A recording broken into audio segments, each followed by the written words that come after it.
Akkam bultaa kabajamtoota dhaggeeffattoota keenya ganama keessaa sa'aatiin tokko ta'eera roobii ganama muddee 10 bara 2016 irratti kan itti argamnu kabajamtoota dhaggeeffattoota keenya oduu fi odeeffannoon waamara keenya sa'aatii tokko hanga sa'aatii lamaatti dhimmoota garaagaraa biyya keessaa fi biyya ambaa qabatee kan isin biraan ga'u eegalleeti kan nuti jiru amma gara oduu gaggabaaboo sa'aatiif kana qabannetti isin ceesisna oduu. Yeroo gara yerootti sagantaa shaaraa magariisaaf xiyyeeffannoon kenname hojjechaa jiraachuu ministeerri muummee Dr. Abiy Ahmed ibsan. Bara dhufuufis qophiin biqiltuu taasifamaa jiraachuu Dr. Abiy ibsaniiru. Itoophiyaan tumsaa Ispeen waliin qabdu sadarkaa tarsiimo'aatti guddisuu fedhii qabaachuu itti aanaa ministeera muummee fi ministeerri dhimma alaa obbo Dammaqaa Mokonnin ibsan. Wayitaa Itoophiyaan rakkoo keessaa turte tumsaa Ispeen taasisteef obbo Dammaqaan galateeffataniiru.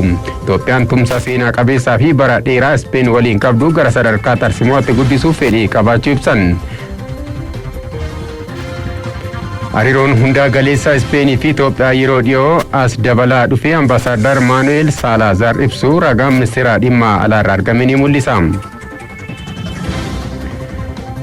Raayyaan ittisa biyyaa dirqama itti kenname bahachuun cinaatti gama hojii misoomaan bu'aan galmeessaa jiru kan dinqisiifamu ta'uu Itaamaajoriin humna waraanaa waliigalaa fiildi maarshaal Biraanuu Juulaan ibsan.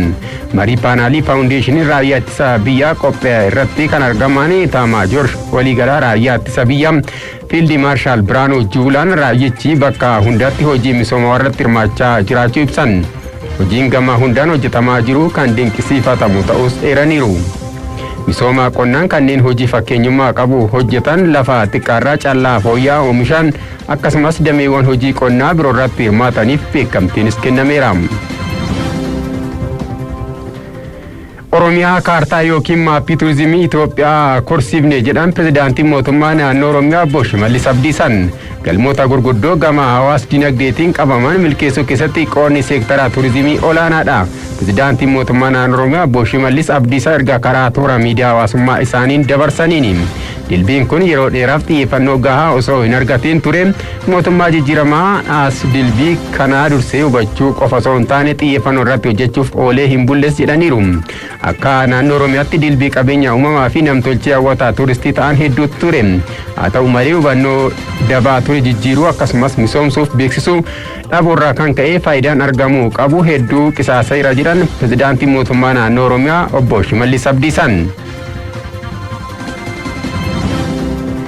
Ministeerri dhimma alaa marii sadeen hidhaa guddicha haaromsa Itoophiyaa marsaa arfaffaa magaalaa Finfinneetti taa'amaa ture ilaalchisuun ibsa baaseera.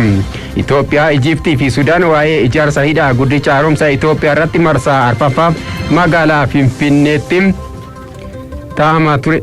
Magaalaa Finfinneetti guyyoota sadiif mari'ataa turuu kaaseera. Mariin kunis waliigaltee waloo ministeerri muummee Dr. Abiy Ahmed fi Abdul Fattah al-Sisi taasisan irratti hundaa'uun taa'amaa turuu ibseera. Hooggantoonni biyyoota lamaanii guutinsa jalqabaa fi hojiiwwan waggaa ilaalchisuun qajeelfamootaa fi dambiiwwan bahan xumuruun itti fufsiisuuf yaalaa turaniiru. Mariin sadeen marsaa arfaffaa magaalaa Finfinneetti taa'amaa ture biyyoonni sadeen dhimmoota gurguddoo isaan gidduutti garaagartummaa uuman irratti gadi fageenyaan akka mari'ataniif carraa uumuunis himameera. Itoophiyaan marii marsaa afuriif taa'ame kanarratti garaagartummaa jiru furuu fi waliigaltee nageenya irraa gahuuf yaalii cimaa taasisaa turuun ishee ibsameera. Haa ta'u malee Ijiptii yaadamaa kolonii qabattee itti fufuun imala gara waliigaltee fi qindoominaatti taasifamu mormuun karraa cufteetti jedhee ministeerri dhimma alaa ibsa baaseeni. Qindeessummaa liigii dargaggoota paartii badhaadhinaa magaalaa Finfinneetiin sagantaan arjooma dhiigaa mata duree dhiiga arjoomuun lubbuu haa baraarru jedhuun raawwatame. Paartii badhaadhinaa magaalaa Finfinneetti hoogganaan damee ijaarsa dimookiraasii obbo Yaalaashet Baqqalaan dargaggoonni magaalichaa hojii tola ooltummaa irratti hirmaachuun hojiilee gurguddaa hojjechaa jiru jedhan. Kanaanis harka qalleeyyiin hedduun deeggaramaniirus jedhaniiru. Hoogganaan liigii dargaggoota magaalaa Finfinnee dargaggoo Mallasee Abaatee dargaggoonni magaalichaa aadaa wal deeggaruu fi wal cinaa dhaabbachuu guddisuun tokkummaa biyyaalessaa cimsuu keessatti gahee isaan baachaa jiran olaanaa ta'us himan. Paartii badhaadhinaa magaalaa Finfinnee irraa odeeffanne. Biyyoota Afrikaa keessaa barana Itoophiyaa, Taanzaaniyaa fi Morookoon turizimiin biyyoota raawwii olaanaa agarsiisan ta'uu barruun The Citizens jedhamu beekse. Biyyoonni Afrikaa sadeen kunneen iddoowwan hawwataa turizimii seenaa qabeeyyii fi haaraa misoomsuun beeksisuu akkasumas sadarkaa hooggansaa olaanaatti xiyyeeffannaa addaan irratti hojjechuun akka lakkoofsa Awurooppaa bara 2023 kanatti biyyoota ardii isaanii keessaa raawwii olaanaa galmeessan ta'uun barruun kun dhaabbata turizimii addunyaa wabeeffachuun maxxansa isaa irratti barreesse. Keessattuu Itoophiyaa keessatti waldhabdee kutaa kaabaa biyyattiitti mudatee ture hordofee yaa'insi turistii haphachuu yaadachiisuun waliigaltee nageenya Piritoriyaan asitti garuu iddoowwan hawwataa turizimii biyyattii daawwattoonni hedduun yaa'u barreesseera. Barruun kun ministeera turizimii Ambaasaadar Naasee Caalii wabeeffachuun akka gabaasetti hojii beeksisuu iddoowwan hawwataa turizimii adda baasuun misoomsuu fi babal'isuu hojjetameen yaa'insi turistii dabaleera. Kana malees iddoowwan aara galfii turistootaa misoomuu Itoophiyaan sababa daandii qilleensaa ishee liigii olaanaa turizimii Afrikaa jedhamuun waancaa argattee fi imaltoonnis biyya gara biyyaatti imaluuf filatamaa addunyaa waan ta'eef akka ta'ee barruun kun barreeffama isaa kanaan ibseera. Boordiin filannoo biyyaalessaa Itoophiyaa bilisaa fi walabaa ta'ee ergama isaa akka raawwatu murannoon kan hojjetan ta'uu walitti qabduun boordichaa ta'uun kan muudaman aadde Milaataa Warqii Haayiluun ibsan. Itti gaafatamummaa fi imaanaa mootummaa fi uummataan itti kennamee sirnaan ba'uuf qophii ta'uu aadde Milaataa Warqii eeraniiru. Milkaa'inoota boordichaa itti fufsiisuuf bilisaa fi walabaan hojjechuun uummata biratti amanamummaa isaa dabaluuf hooggantoota naannolee waliin kan hojjetan ta'us dubbataniiru. Fedhii uummataa guutuuf hanqinaalee jiran maqsuun hojii duraa ta'us kaasan. Aadde Milaataa Warqii guyyaa kaleessaa walitti qabduu boordii filannoo biyyaalessaa Itoophiyaa ta'uun muudamuun kan yaadatamudha. Aadde Milaataa Warqii Yuunivarsiitii Finfinnee irraa seeraan digirii jalqabaa nageenyaa fi qorannoo nageenyaan digirii lammaffaa fi Yuunivarsiitii Harvard irraa bulchiinsa humna namaan digirii lammaffaa argataniiru. Jilli hoogganaa itti aanaa Biiroo Qonnaa Oromiyaa obbo Bariisoo Fayyisaan durfamu hojiilee misooma qonnaa magaalaa Moyaalee daawwate. Hojiilee misooma qonnaa magaalaa Moyaaleetti hojjetamaa jiran wabii nyaataa magaalaa mirkaneessuuf gahee qabaachuu ibsame. Hojiilee misooma muduraa fi kuduraa, misooma aannanii fi furdisa horii foon irratti xiyyeeffannoon akka hojjetaniif obbo Bariisoon kallattii kaa'uu ragaan Biiroo Qonnaa Oromiyaa irraa argame ni mul'isa. Kabajamtoota dhaggeeffattoota keenya oduun gaggabaaboo sa'aatiif kanaaf qabannee simbiraan geenye isaan kana fakkaatu turanii amma immoo gara bal'inaan qindeeffannetti isin ceesisna. Manni marii bakka bu'oota uummataa muudama walitti qabduu boordii filannoo biyyaalessaa aadde Milaataa Warqii Haayiluu dabalatee muudama garaagaraa dhiyaatee raggaaseera. Manni marii bakka bu'oota uummataa walgahii idilee salgaffaa bara hojii sadaffaa guyyaa kaleessaa gaggeessira. Dhimma kanaa Girmaa Hundee akka taanutti nu biraan ga'a. Manni marii bakka bu'oota uummataa jaaffaa bara hojii sadaffaa walgahii idilee saglaffaa gaggeesseen muudama garaagaraa raggaaseera. Manni marichaa yaada murtoo mana marichaaf dhiyaate irratti hundaa'uun muudama walitti qabduu boordii filannoo biyyaalessaa aadde Milaataa Warqii Haayiluu raggaaseera. Aadde Milaataa Warqii Haayiluu muuxannoo hojii fi qophii barnootaa qabaniin kaadhimamummaan dhiyaachuu yaada murtoo mootummaa kan dhiyeessan ministeerri itti waamamaa mootummaa obbo Tasfaayee Beeljigee ibsaniiru. እጩ የብሔራዊ ምርጫ ቦርድ ሰብሳቢ ከላይ እንደተገለጸው ከየትኛውም የፖለቲካ ፓርቲ አባል ያልሆኑ kaadhimamtuu walitti qabduun boordii filannoo biyyaalessaa paartii siyaasaa kamiirrayyuu bilisa kan ta'an dameewwan hojii garaagaraatiin waggoota 30 ol tajaajiluun muuxannoo gahaa kan qaban boordii filannoo keessas hojjetaa kan turanii fi boordii filannoo biyyaalessaa hoogganuun hojii bu'aa qabeessa hojjechuu danda'u jedhamee itti abdatamee waan ta'aniif akkaataa hojimaataa fi dambii naamusa miseensota mana marichaa lakkoofsa 6/2008 keewwata 109 keewwata xiqqaa tokkootiin muudama kana akka mirkaneessan yaada murtoo kana dhiyeessa. Miseensonni mana marichaatis yaada murtoo dhiyaate irratti yaadaa fi gaaffii qaban dhiyeessaniiru. ከየትኛውም የፖለቲካ ድርጅት ነፃ መሆናቸውን በተሰማሩበት መስክ ደግሞ እጅግ በጣም ውጤታማ በሆነ መልኩ ዳበተ ሲያሳ ከሚራዩ ቢሊሰ ተኡ ኢሳኒ በከ ረመደመኒ ቱረን ኢረቲስ ቡአ ቀቤሰ ተኡ ኢሳኒ ፊ ገመ ሴራቲኒስ ቤኩምሰ ድልቢ አከቀበን ያኒ ሙርቶ የሮ ደርቡ ደገፈዴር ዱበርቲን አመ ፊለተመን ኩን በከ ከነ ገውምሳን ገጌሱ ደንደው ያደ ከናፍ ፉደኔ ኦቶ ሚርካኔስኔ ኮሚቴ ከተጣራ በኋላ የቦርድ አፕሩቫል ተሰጥቶት ኮሬን ኤርጋ ቁልቁላዬ ቦዳ ቦርዲኒስ ሚርከኔሴ ሚኒስተር ሙሜን kan dhiyaatee fi qophaa'ummaa gama barnoota qabanii fi muuxannoowwan hojii dabalataa boordii filannoo keessatti hojjechaa kan turan waan ta'eef filannoo bilisa haqa qabeessa dimokiraasawaa akka gaggeeffamu ga'umsa isaan dandeessisuu qabu. Muudama dhiyaate sagaleen kennamne tokkoon sagalee caalmaan raggaasisaniiru. Manni marichaa yaada murtoo muudama hojii raawwachiisaa olaanaa Korporeeshinii Biroodkaastingii Itoophiyaa obbo Geetnet Taaddasaatis dhiyaatee irratti mari'atameera. አቶ ጌትነት ታደሰ በሚዲያው ዘርፍ ሰፊ ልምድና የካበደ እውቀት ያላቸው Obbo Geetnet Taaddasa damee miidiyaatiin beekumsaa fi muuxannoo bal'aa qabu. Hanga ammaatti bakka gaggeessummaa biyyaa fi uummataa haqummaan kan tajaajilan gaggeessaa cimaadha. Kanaaf manni maree kun muudama kana akka mirkaneessuun gaafadha. Muudamni dhiyaates sagalee guutuun ragga'eera. Kana malees manni marichaa yaada murtoo muudama hojii raawwachiisaa olaanaa dhaabbata pireesii Itoophiyaa obbo Masfin Tafarraa dhiyaate irrattis mari'achuun muudama dhiyaate sagalee guutuun raggaaseera. Muudamtoonnis itti gaafatamummaa itti kennameen haqaan tajaajiluuf waadaa galaniiru.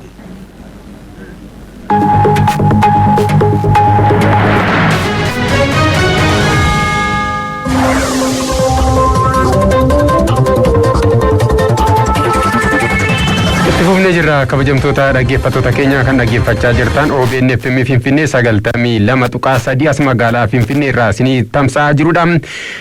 Jilli ministeera muummee itti aanaa fi ministeera dhimma alaa obbo Dammaqaa Makonniniin durfamu foorumii godaantota addunyaa lammaffaa Siwiizerlaandii Jeneevaatti taa'ame irratti hirmaachuun marii bu'aa qabeessii godaantota fayyadan adda addaa dhaabbilee idil addunyaa garaagaraa waliin taasisuu isaanii tajaajilli godaansaa fi godaansaa deebitotaa ibse.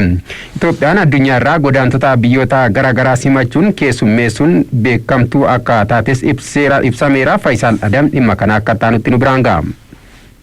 Tibba darbeetti jilli ministeera muummee itti aanaa fi ministeerri dhimma alaa obbo Dammaqaa Makonniniin durfamu foorumii godaantota idila addunyaa lammaffaa Siwiizerlaand Jeneevaatti taa'ame irratti hirmaachuun dhaabbata godaantota idila addunyaa fi dhaabbilee deeggarsa adda addaa waliin marii bu'a qabeessaa fi waliigaltee garaagaraa godaantota fayyadan mallatteessuu isaanii tajaajilli godaansaa fi godaansaa deebitoota federaalaa ibse. Biyyattii keessatti godaantonni biyyoota garaagaraa miliyoona tokkotti siqan buufata godaantota adda addaa keessatti akka argamanis ni ibsama. Jilli obbo Dammaqaa Makonniniin durfamu foorumii godaantota addunyaa lammaffaa irratti hirmaate sanada waliigaltee garaagaraa kanneen godaantota biyyoota garaagaraa Itoophiyaa keessatti argaman fayyadanii fi hawaasa naannichaa deeggaruu danda'an mallatteessuu isaaniitii fi hirmaannaa bu'a qabeessa Itoophiyaan foorumicha irratti gaggeessuu isii daayirektarri itti aanaa tajaajila godaansaa fi godaansaa deebitoota Itoophiyaa obbo Mulaalam Dastaa ibsa miidiyaadhaaf laataniin himan. ሀገራችን ኢትዮጵያ በሁለተኛው ዓለም አቀፍ የስደተኞች ፎረም ላይ የተሻለ ጠንካራ የሆነ ቢከኛ ኢትዮጵያን ፎረሚ ጎዳንቶታ አዱኛ ለመፋታ አሜ ረቲ ጅለ ኦላና ሚኒስቴር ሙሜ ኢቲያና ፊ ሚኒስቴር ዲማ አላ ኦቦ Dammaqaa Makonniniin durfaሙን ፎረሚቸ ረቲ hirmaachuun marii bu'a qabeessaa fi waliigaltee godaantota fayyadan garaagaraa dhaabbilee idil addunyaa waliin irra gahuun hirmaannaa gaarii ta'e taasisuun danda'amee jira. Foorumii godaantotaa Jeneevaatti ta'ame irratti Itoophiyaan biyyoota godaantota keessummeessuu fi simachuun beekaman keessaa adda duree ta'uun isheetiin waliigaltee godaantotaa fi hawaasa godaantota simatan fayyadan jaha mallatteessiteetti. Foorumii godaantota idil addunyaa lammaffaa Jeneevaatti ta'ame kana irratti biyyoota godaantota simachuudhaan akkasumas keessummeessaa jiraniif kan oolu deeggarsi doolaara biliyoona 2.2 kan waggootan afran dhufanitti hojiirra ooluun dhaabbilee deeggartootaa fi biyyoota garaagaraatiin waadaan kan galame yoo ta'u deeggarsa kanaanis naannoo godaantonni buufatanii jiranitti hojiilee misoomaa garaagaraa kan itti hojjetamu akka ta'e himan. ስደተኞችና ተቀባይ ማህበረሰቦች በኢሪጌሽን የራሳቸውን ህይወት akkaataa waliigaltee irra gahameen hojiilee misoomaa hedduu godaantotaa fi hawaasni godaantota kana simatan irraa fayyadamoo ta'uu danda'an kanneen akka nyaataan akka of danda'an lafa qonnaa jallisii liiziin akka argatan tajaajila waraqaa eenyummaa dijitaalaa naannoo godaantonni qubatanii argamanitti tajaajila sadarkaa magaalota ollaan wal fakkaatu akka argatan haala mijeessuu sababa rakkoo jijjiirama qilleensaan dhufu dandamachuuf kan oolu biqiloota faayidaa adda addaa qaban miliyoona 100 ta'an dhaabuu akkasumas tajaajila galmeessa ragaalee hawaasni godaantota akka argatan haala mijeessuufaan keessatti argamu. Isaan kana hojiirra oolchuuf dhaabbilee deeggarsaaf biyyoota guddatan irraa deeggarsa maallaqaa argamuun hojiin kan hojjetamu ta'a. Isaan kana irraa immoo biyyattiin gama dippiloomaasiitiin ta'e misooma naannoo saniitti hojjechuu irraa lammiileen keenyas fayyadamoo ta'uu danda'u. Kaayyoon ijoon foorumii godaantota addunyaa lammaffaati bakana gaggeeffame dhiibbaa fi rakkoo sababa godaantootaan biyyoota godaantota simatan irra gahaa jiru salphisuu fi deeggaruudhaaf biyyoonni jajjaboon deeggarsa godhaniif yaadamee foorumii gaggeeffame akka ta'e Daarektarri Kominikeeshinii dhimmoota alaa tajaajila godaansaaf godaantaa deebitoota obbo Baakaal Nugusee himan. በጥቅሉ የተቀባይ ሀገራትን ጫናና ሸክም ዓለም አቀፉ ማህበረሰብ እንዲጋራና akka waliigalatti dhiibbaa sababa godaantota biyyoota godaantota himatanii fi keessummeessan irratti ga'u biyyoonni addunyaa fi dhaabbileen idil addunyaa rakkinicha akka qodatan godhuu fi akka deeggaran taasisuun bira darbee godaantota biyyoota garaagaraa kunneen hojiilee misooma naannoo isaanii jiraatan hojjetaman irratti hawaasa naannoo sanii wal ta'anii akka fayyadaman gargaaruuf waltajjiin Itoophiyaa irratti hirmaate kun bu'aa olaanaa qaba.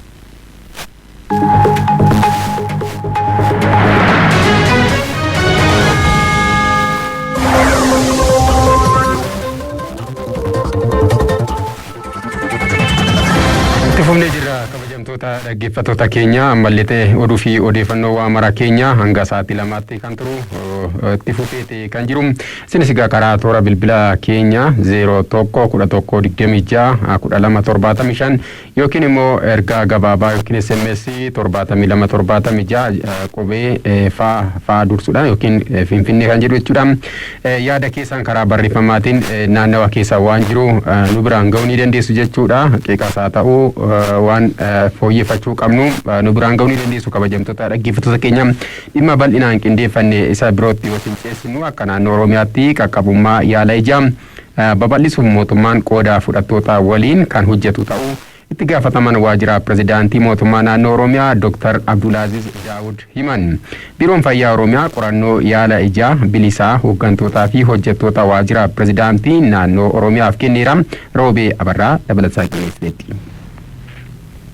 Biiroon Fayyaa Oromiyaa qorannoo yaala ijaa bilisaa hooggantootaaf hojjettoota waajjira pirezidaantii mootummaa naannoo Oromiyaaf kenneera. Akka naannoo Oromiyaatti namoonni 300 ol sababa dhibee moora ijaatiin arguu kan hin dandeenye jiraachuu qindeessaan garee dhibee daddarboo hin taane obbo Amaanuel Yaadasaa himu. Tajaajilli yaala ijaa akka naannoo Oromiyaatti hedduun kennamaa jiraatus lakkoofsa tajaajila barbaaddota wal bira qabamee yeroo ilaalamu baay'ee kan hafu ta'uu obbo Amaanuel eeruun qaqqabummaa yaala ijaa barbaadamuun babal'isuuf mootummaan xiyyeeffannoo itti kennee hojjechuu akka qabus eeraniiru.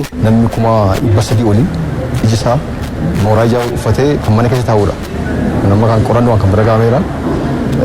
Akkasumas immoo prevalensiis immoo yoo ilaaltan akkuma biyyaattis akkuma Oromiyaatti namni 1.6 tokko qabxii ijaa iji isaa jaamaa jechuudha. Qabxii isaa 3.7 akka Oromiyaatti akkuma biyyaattis isumatti ilaalama akkuma Oromiyaattis 3.7 immoo baay'ee kan hin argine jechuudha. Fakkeenyaaf amma fagoo kan hin argine jira, dhiyeenya kan hin argine jira.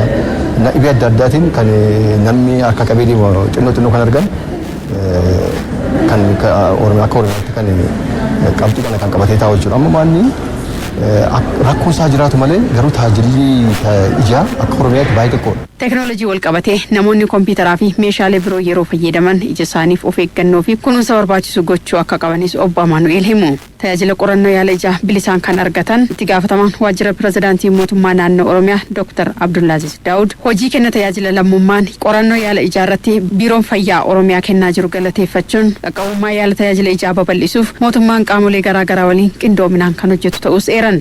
Dhaabbileen idil addunyaa kana keessatti fedhii qaban sochoofnee gara kanatti akka galan taasisuun barbaachisaadha.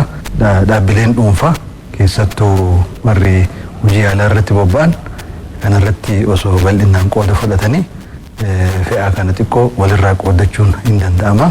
Garuu immoo gama mootummaatiin hamma danda'ametti xiyyeeffannaa kennanii hojjechuudhaaf tattaaffiin godhamaa jiru gaarii. Hooggantoonnii fi hojjettoonni qorannoo yaala ijaa bilisaan argatan dubbisnes tajaajilichi bilisaa fi bakka hojiitti ta'uun isaa salphaatti fayyummaa ija keenyaa akka barruu fi tajaajila barbaachisu akka argannuuf nu taasiseera jedhu. Sakatta'insa isaa manatsarii waan akka kanaatti koostas maacha waan guddaadha jaa ta'u I think opportunity akka kanaatiin carraa bakka hundatti bakka jirutti akka kanaatiin ilaaluun faayidaa olaanaa illee qaba. Namni illee kana argee fayyummaa isaa karaa itti ilaallachuu danda'u fanii kakaasuu danda'u jedhee yaada. isi keenya sadarkaa maalirra akka jiru rakkoo ija keenya furuudhaaf wanti nuuf taasifame wanta baay'ee guddaadha itti gammadeeraan. Namni carraa adda addaatiin otoo of hin beekin dhibee ijaa isarra jiru otoo hin ilaalamin ture rakkoo barbaadamne irraan ga'uu danda'a jechuudha. Yeroo jalqabaatti ilaalamee haala gaarii gorsa barbaachisaa naa kenname dubbisa afaan tajaajilullee gorsa wajjin naa kennaniiru baay'ee natti tole jechuudha.